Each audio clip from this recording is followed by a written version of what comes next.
Hi ಎಲ್ಲರಿಗೂ ನಮಸ್ಕಾರ. Welcome to my channel ವಿಶಿಷ್ಟ ಭೋಜನ. ಇವತ್ತಿನ ನನ್ನ ವಿಡಿಯೋದಲ್ಲಿ ಖಾರದ ಕಡುಬುನ ಯಾವ ರೀತಿ ಮಾಡೋದು ಅಂತ ತೋರಿಸ್ಕೊಡ್ತಾ ಇದ್ದೀನಿ. ಶುರು ಮಾಡೋಕ್ಕೂ ಮುಂಚೆ ಹೊಸಬ್ರು ಯಾರಾದರೂ ನನ್ನ ಚಾನಲ್ನ ನೋಡ್ತಾ ಇದ್ರೆ ದಯವಿಟ್ಟು ಸಬ್ಸ್ಕ್ರೈಬ್ ಮಾಡ್ಕೊಳ್ಳಿ. ಹಾಗೆ ಪಕ್ಕದಲ್ಲಿರುವಂಥ ಬೆಲ್ ಐಕನ್ನ ಪ್ರೆಸ್ ಮಾಡಿ. ಸೊ ನಾನು ಹೊಸ ವಿಡಿಯೋ ಹಾಕಿದಾಗ ನಿಮಗೆ ನೋಟಿಫಿಕೇಶನ್ ಬರುತ್ತೆ. ಸೊ ಯಾವ ವಿಡಿಯೋನು ಮಿಸ್ ಆಗೋಲ್ಲ. ಬನ್ನಿ ಹಾಗಾದರೆ ಖಾರದ ಕಡುಬು ಮಾಡಲು ಬೇಕಾಗಿರುವಂಥ ಇಂಗ್ರೀಡಿಯೆಂಟ್ಸ್ನ ನೋಡ್ಕೊಳ್ಳೋಣ. ನಾನಿಲ್ಲಿ ಈ ಕಪ್ ಅಳತೆಯಲ್ಲಿ 1 ಕಪ್ ಆಗುವಷ್ಟು ಕಡಲೆಬೇಳೆನ ಒಂದು 4 ಗಂಟೆ ನೀರಲ್ಲಿ ನೆನೆಸಿ ಈ ರೀತಿ ಚೆನ್ನಾಗಿ ವಾಶ್ ಮಾಡಿಕೊಂಡು ಶೋಧಿಸಿಟ್ಕೊಂಡಿದ್ದೀನಿ. 1 ಕಪ್ ಆಗುವಷ್ಟು ಸಬ್ಬಾಕ್ಸಿ ಸೊಪ್ಪನ್ನು ಈ ರೀತಿ ಸಣ್ಣದಾಗಿ ಹೆಚ್ಚಿಟ್ಕೊಂಡಿದ್ದೀನಿ. ಹಾಗೆ ಸ್ವಲ್ಪ ಕೊತ್ತಂಬರಿ ಸೊಪ್ಪು, ಒಂದು 6 ಹಸಿಮೆಣಸಿನ್ಕಾಯಿ, 1 ಗೆಡ್ಡೆ ಆಗುವಷ್ಟು ಬೆಳ್ಳುಳ್ಳಿ, 1/4 ಇಂಚ್ ಆಗುವಷ್ಟು ಶುಂಠಿ, 4 ಲವಂಗ, 2 ಚಕ್ಕೆ, ಒಂದು 3 ಮೀಡಿಯಂ ಸೈಜ್ ಈರುಳ್ಳಿನ ಈ ರೀತಿ ಸಣ್ಣದಾಗಿ ಹೆಚ್ಚಿಟ್ಕೊಂಡಿದ್ದೀನಿ. ರುಚಿಗೆ ತಕ್ಕಷ್ಟು ಉಪ್ಪು. ಬನ್ನಿ ಈಗ ಮಾಡೋದು ಹೇಗೆ ಅಂತ ನೋಡ್ಕೊಳ್ಳೋಣ. ನಾನಿಲ್ಲಿ ಒಂದು ಮಿಕ್ಸಿ ಜಾರಿಗೆ ಹಸಿಮೆಣಸಿನ್ಕಾಯಿ, ಬೆಳ್ಳುಳ್ಳಿ, ಶುಂಠಿ, ಲವಂಗ ಹಾಗೆ ಚಕ್ಕೆನ ಹಾಕ್ಕೊಂಡು ಸ್ವಲ್ಪ ನೀರನ್ನು ಸೇರಿಸಿ ನಾನು ರುಬ್ಬಿಟ್ಕೊತಾ ಇದ್ದೀನಿ. ಜಾಸ್ತಿ ನೀರನ್ನು ಹಾಕೊಳ್ಳೋದಕ್ಕೆ ಹೋಗಬೇಡಿ, ಸ್ವಲ್ಪ ನೀರನ್ನು ಹಾಕೋಬೇಕು. ಈಗ ಇದಕ್ಕೆ ನಾನು ಚೆನ್ನಾಗಿ ನೀರನ್ನು ಶೋಧಿಸಿಟ್ಕೊಂಡಿರುವಂಥ ಕಡಲೆಬೇಳೆನ ಹಾಕಿ ತರಿಯಾಗಿ ರುಬ್ಬಿಟ್ಕೊತಾ ಇದ್ದೀನಿ. ತುಂಬ ನುಣ್ಣಗೆ ರುಬ್ಬಿಟ್ಕೊಳ್ಳೋಕೆ ಹೋಗಬೇಡಿ. ನೋಡಿ ಇಷ್ಟಾದರೆ ಸಾಕಾಗುತ್ತೆ. ಜಾಸ್ತಿ ನೀರನ್ನು ಕೂಡ ಹಾಕೋದಕ್ಕೆ ಹೋಗಬೇಡಿ, ನೀರು ಹಾಕೊಳ್ಳೋದಕ್ಕೆ ಹೋಗಬೇಡಿ. ಇದು ಸ್ಟಫಿಂಗು ಗಟ್ಟಿಯಾಗಿದ್ರೇ ಕಡುಬು ಚೆನ್ನಾಗಿ ಬರೋದು. ಉಳಿದ ಕಡಲೆಬೇಳೆನೂ ಕೂಡ ನಾನು ಮಿಕ್ಸಿಗೆ ಹಾಕ್ಕೊಂಡು ತರಿಯಾಗಿ ರುಬ್ಬಿಟ್ಕೊತಾ ಇದ್ದೀನಿ. ಸ್ವಲ್ಪ ಕೂಡ ನೀರನ್ನು ಹಾಕೋಬಾರ್ದು ನೀವು. ಇದು ಕಡಲೆಬೇಳೆ ಸ್ಟಫಿಂಗು ತುಂಬ ಗಟ್ಟಿಯಾಗಿರಬೇಕು, ಆಗಲೇ ಕಡುಬು ಚೆನ್ನಾಗಿ ಬರೋದು. ನೋಡಿ ಈ ರೀತಿ ತರಿಯಾಗಿ ರುಬ್ಬಿಟ್ಕೊಂಡು ಒಂದು ಪಾತ್ರೆಗೆ ಹಾಕ್ಕೊಳ್ತಾ ಇದ್ದೀನಿ.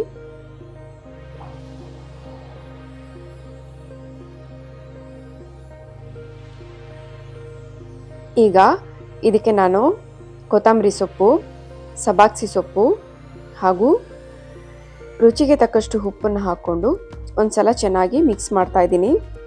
ದೇವರ ನೈವೇದ್ಯಕ್ಕೆ ನೀವು ಇಡೋದಾದರೆ ಈರುಳ್ಳಿ ಹಾಗೂ ಬೆಳ್ಳುಳ್ಳಿನ ಸ್ಕಿಪ್ ಮಾಡ್ಬೋದು. ಅದ್ರ ಬದಲು ನೀವು ತುರಿದ ತೆಂಗಿನಕಾಯಿನ ಸೇರಿಸ್ಕೋಬೋದು. ಅದು ಕೂಡ ಟೇಸ್ಟು ತುಂಬಾ ಚೆನ್ನಾಗಿರುತ್ತೆ. ನಾನಿಲ್ಲಿ ಈರುಳ್ಳಿನ ಬಳಸ್ಕೊಂಡು ಮಾಡ್ತಾ ಇದ್ದೀನಿ. ನೋಡಿ ಈ ರೀತಿ ಚೆನ್ನಾಗಿ ಒಂದ್ಸಲ ಮಿಕ್ಸ್ ಮಾಡ್ಕೊಳ್ಳೋಣ. ನೋಡಿ ಈ ರೀತಿ ಒಂದ್ಸಲ ಚೆನ್ನಾಗಿ ಮಿಕ್ಸ್ ಮಾಡ್ಕೊಳ್ಳೋಣ. ನಾನಿಲ್ಲಿ ಈರುಳ್ಳಿನ ಈಗ ಮಿಕ್ಸ್ ಮಾಡ್ತಾ ಇಲ್ಲ, ಯಾಕಂದರೆ ಈಗ ಈರುಳ್ಳಿನ ಮಿಕ್ಸ್ ಮಾಡಿದ್ರೆ ಈ ಸ್ಟಫಿಂಗು ನೀರು ಬಿಟ್ಕೊಂಡು ತುಂಬ ತೆಳು ಆಗಿಬಿಡುತ್ತೆ. ಸೊ ಹಾಗಾಗಿ ಇದನ್ನು ಹಾಗೆ ಪಕ್ಕಕ್ಕೆ ಎತ್ತಿಟ್ಕೊಂಡು ಮೊದಲು ಹಿಟ್ಟನ್ನು ರೆಡಿ ಮಾಡಿಕೊಂಡು ಆನಂತರ ಇದನ್ನು ಮಿಕ್ಸ್ ಮಾಡ್ಕೊಳ್ಳೋಣ.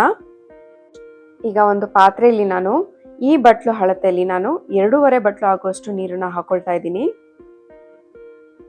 ನೋಡಿ 2.5 ಬಟ್ಲು ಅಷ್ಟು ನೀರನ್ನು ಹಾಕ್ಕೊಂಡು ಇದಕ್ಕೆ ನಾನು ಅರ್ಧ ಟೀ ಸ್ಪೂನ್ ಆಗುವಷ್ಟು ಉಪ್ಪನ್ನು ಸೇರಿಸ್ತಾ ಇದ್ದೀನಿ. ಹಾಗೆ ಈ ಸ್ಪೂನಲ್ಲಿ 2 ಸ್ಪೂನ್ ಆಗುವಷ್ಟು ಮೈದಾ ಹಿಟ್ಟನ್ನು ನಾನು ನೀರಲ್ಲಿ ಕಲಸಿ ಇದಕ್ಕೆ ಸೇರಿಸ್ಕೊತಾ ಇದ್ದೀನಿ. ಗಂಟಾಗಬಾರ್ದು ಅನ್ನೋದಕ್ಕೋಸ್ಕರ ಈ ರೀತಿ ನೀರಲ್ಲಿ ಬೆರೆಸಿ ಸೇರಿಸ್ಕೊತಾ ಇದ್ದೀನಿ. ಹಾಗೆ 1 ಟೀ ಸ್ಪೂನ್ ಆಗುವಷ್ಟು ಅಕ್ಕಿ ಹಿಟ್ಟನ್ನು ಹಾಕಿ ಚೆನ್ನಾಗಿ ಮಿಕ್ಸ್ ಮಾಡಿ 1 ಕುದಿ ಬರೋವರೆಗೂ ಇದನ್ನು ಕುದಿಸ್ಕೊಳ್ಳೋಣ. ಈಗ ಇದಕ್ಕೆ ನಾನು ಯಾವ ಬಟ್ಲಲ್ಲಿ ನೀರನ್ನು ಅಳತೆ ತಗೊಂಡಿದ್ನೋ ಅದೇ ಬಟ್ಲಲ್ಲಿ ನಾನು 1 ಬಟ್ಲು ಆಗುವಷ್ಟು ಹಿಟ್ಟನ್ನು ಹಾಕಿ ಈ ರೀತಿ ಚೆನ್ನಾಗಿ ಮಿಕ್ಸ್ ಮಾಡ್ಕೊಳ್ತಾ ಇದ್ದೀನಿ. ಹಿಟ್ಟನ್ನು ನೀವು ಚೆನ್ನಾಗಿ ಈ ರೀತಿ ನೋಡಿ ಚೆನ್ನಾಗಿ ಮಿಕ್ಸ್ ಮಾಡ್ಕೋಬೇಕು.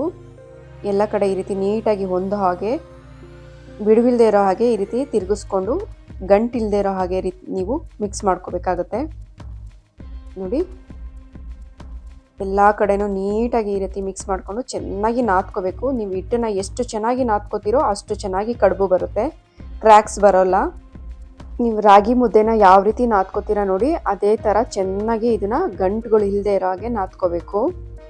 ಗೌರಿ ಗಣೇಶ ಹಬ್ಬ ಬರ್ತಾ ಇದೆ. ಸೊ ಗೌರಿ ಗಣೇಶ ಹಬ್ಬಕ್ಕೆ ಮೊನ್ನೆ ನಾನು ಸಿಹಿ ಕಡುಬು ಯಾವ ರೀತಿ ಮಾಡೋದು ಅಂತ ಹೇಳ್ಕೊಟ್ಟಿದ್ದೆ.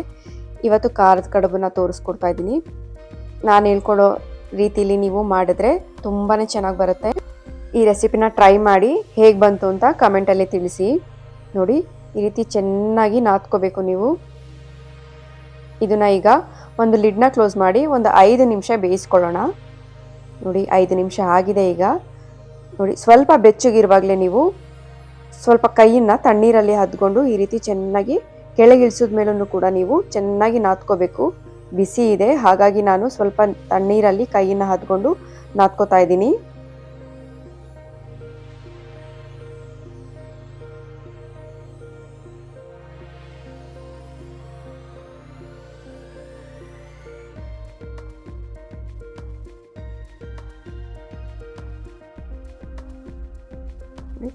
ಹಿಟ್ಟು ತುಂಬ ಸಾಫ್ಟ್ ಆಗೋವರೆಗೂ ನೀವು ಚೆನ್ನಾಗಿ ಈ ರೀತಿ ನಾದ್ಕೋಬೇಕು.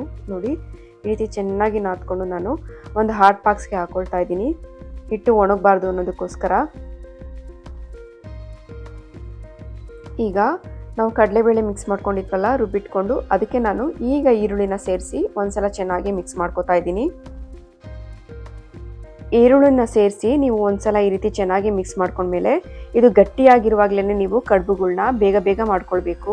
ಒಂದ್ ವೇಳೆ ಇದು ತುಂಬಾ ನೀರು ಬಿಟ್ಕೊಳ್ತು ಅಂದ್ರೆ ಇದನ್ನ ಒಂದು ತೆಳುವಾದ ಬಟ್ಟೆಯಲ್ಲಿ ಹಾಕಿ ಆ ನೀರನ್ನ ಚೆನ್ನಾಗಿ ಹಿಂಡ್ಕೊಂಡ್ಬಿಡಿ. ಈಗ ಒಂದು ಮಣೆ ಮೇಲೆ ಪ್ಲಾಸ್ಟಿಕ್ ಶೀಟ್ನ ಹಾಕಿ ಸ್ವಲ್ಪ ಎಣ್ಣೆನ ಸ್ಪ್ರೆಡ್ ಮಾಡ್ತಾ ಇದ್ದೀನಿ. ಇದಕ್ಕೆ ನಾನು ಸ್ವಲ್ಪ ಹಿಟ್ಟನ್ನ ತಗೊಂಡು ಈ ರೀತಿ ಕೈಯಲ್ಲಿ ಚೆನ್ನಾಗಿ ನಾದ್ಕೊಂಡು ಇಟ್ಕೊಳ್ತಾ ಇದ್ದೀನಿ. ನೋಡಿ, ಕೈಯಲ್ಲಿ ಈ ರೀತಿ ಚೆನ್ನಾಗಿ ನಾದ್ಕೊಂಡು ಇಟ್ಕೊಂಡು ಅದ್ರ ಮೇಲೆ ನಾನು ಒಂದು ಪ್ಲಾಸ್ಟಿಕ್ ಶೀಟ್ನ ಹಾಕಿ ಒಂದು ಪ್ಲೇಟ್ನ ಸಹಾಯದಿಂದ ಈ ರೀತಿ ಸುತ್ತಲೂ ಪ್ರೆಸ್ ಮಾಡ್ಕೋತಾ ಇದ್ದೀನಿ. ನೋಡಿ, ಈಗ ಒಂದು ಕರ್ಜಿಕಾಯಿ ಮೋಲ್ಡ್ಗೆ ಎಣ್ಣೆನ ಸವರಿ ಆ ಹಿಟ್ಟನ್ನು ಅದ್ರ ಮೇಲೆ ಇಟ್ಕೊಂಡು ಈ ಕಡಲೆಬೇಳೆ ಹೂರಣವನ್ನು ಸ್ವಲ್ಪ ನಾನು ಓವಲ್ ಶೇಪ್ ಆಗಿ ಮಾಡಿಕೊಂಡು ಇಟ್ಕೋತಾ ಇದ್ದೀನಿ. ತುಂಬ ಜಾಸ್ತಿ ದಪ್ಪವಾಗಿ ತಗೋಬಾರ್ದು. ನೋಡಿ, ಇಷ್ಟೇ ಈ ರೀತಿ ಇಟ್ಕೊಂಡು ಎಕ್ಸ್ಟ್ರಾ ಹಿಟ್ಟನ್ನ ತೆಗೆದಾಕ್ತಾ ಇದ್ದೀನಿ.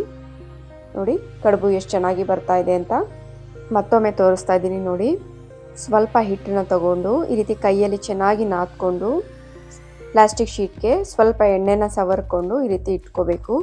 ನಂತರ ಅದ್ರ ಮೇಲೆ ಇನ್ನೊಂದು ಪ್ಲಾಸ್ಟಿಕ್ ಶೀಟ್ನ ಹಾಕಿ ಒಂದು ಪ್ಲೇಟ್ನ ಸಹಾಯದಿಂದ ಈ ರೀತಿ ಚೆನ್ನಾಗಿ ಪ್ರೆಸ್ ಮಾಡ್ಕೋಬೇಕು. ಈಗ ಒಂದು ಕರ್ಜಿಕಾಯಿ ಮೋಲ್ಡ್ಗೆ ಎಣ್ಣೆನ ಸವರಿ ಆ ಹಿಟ್ಟನ್ನು ಅದ್ರ ಮೇಲೆ ಇಟ್ಕೊಂಡು ಸ್ವಲ್ಪ ಈ ಕಡಲೆಬೇಳೆ ಹೂರಣವನ್ನು ಓವಲ್ ಶೇಪ್ ಆಗಿ ಮಾಡಿ, ಜಾಸ್ತಿ ತೊಗೊಳೋದಕ್ಕೆ ಹೋಗಬಾರ್ದು, ಅದು ಎಷ್ಟು ಹಿಡಿಯುತ್ತೋ ಅಷ್ಟು ನೋಡಿಕೊಂಡು ಈ ರೀತಿ ಇಟ್ಕೊಂಡು ಪ್ರೆಸ್ ಮಾಡಿ, ನಿಧಾನಕ್ಕೆ ಪ್ರೆಸ್ ಮಾಡಿ ಎಕ್ಸ್ಟ್ರಾ ಹಿಟ್ಟನ್ನು ತೆಗೆದಾಕಬೇಕು. ನೋಡಿ, ಈ ರೀತಿ ಎಷ್ಟು ಚೆನ್ನಾಗಿ ಬರ್ತಾ ಇದೆ ಕಡುಬು. ಇದೇ ರೀತಿ ನಾವು ಎಲ್ಲ ಕಡುಬುಗಳನ್ನ ರೆಡಿ ಮಾಡ್ಕೋಬೇಕು. ನಾನು ರೆಡಿ ಮಾಡ್ಕೊಂಡಿದ್ದೀನಿ. ನೋಡಿ, ಈಗ ಒಂದು ಪ್ಲೇಟ್ಗೆ ನಾನು ಎಣ್ಣೆನ ಸವರ್ಕೊಳ್ತಾ ಇದ್ದೀನಿ. ಎಲ್ಲ ಕಡುಬುಗಳನ್ನ ನಾನು ಈ ಪ್ಲೇಟ್ಗೆ ಜೋಡಿಸ್ಕೊಳ್ತಾ ಇದ್ದೀನಿ.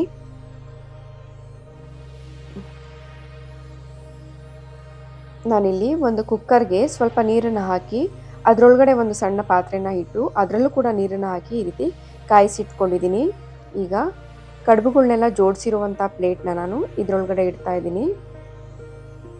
ಒಂದು ಲಿಡ್ನ ಕ್ಲೋಸ್ ಮಾಡಿ ಇದನ್ನು ನಾನು ಒಂದು 20 ನಿಮಿಷ ಬೇಯಿಸ್ಕೊತಾ ಇದ್ದೀನಿ. ಖಾರದ ಕಡುಬುಗೆ ನಾವು 20 ನಿಮಿಷ ಬೇಯಿಸ್ಕೊಳ್ಳೇಬೇಕು. ನೋಡಿ, ಈಗ ಆಗಿದೆ, ಎಷ್ಟು ಚೆನ್ನಾಗಿ ಬಂದಿದೆ ಅಂತ ಖಾರದ ಕಡುಬು. ಒಂದ್ಸಲ ಈ ರೆಸಿಪಿನ ಟ್ರೈ ಮಾಡಿ. ವಿಡಿಯೋ ಇಷ್ಟ ಆದರೆ ದಯವಿಟ್ಟು ಒಂದು ಲೈಕ್ ಕೊಡಿ, ಹಾಗೆ ನಿಮ್ಮ ಫ್ಯಾಮಿಲಿ ಆ್ಯಂಡ್ ಫ್ರೆಂಡ್ಸ್ಗೆ ಶೇರ್ ಮಾಡಿ. ನೋಡ್ತಾ ಇರ್ಬೋದು ನೀವು ಎಷ್ಟು ಚೆನ್ನಾಗಿ ಖಾರದ ಕಡುಬು ಬಂದಿದೆ ಅಂತ. ಒಳಗಡೆನೂ ಕೂಡ ತುಂಬ ಚೆನ್ನಾಗಿ ಬೆಂದಿದೆ. ಈ ರೆಸಿಪಿನ ಒಂದ್ಸಲ ಟ್ರೈ ಮಾಡಿ. ಮತ್ತೆ ಸಿಗೋಣ ಒಂದೊಳ್ಳೆ ರೆಸಿಪಿಯೊಂದಿಗೆ. Thank you.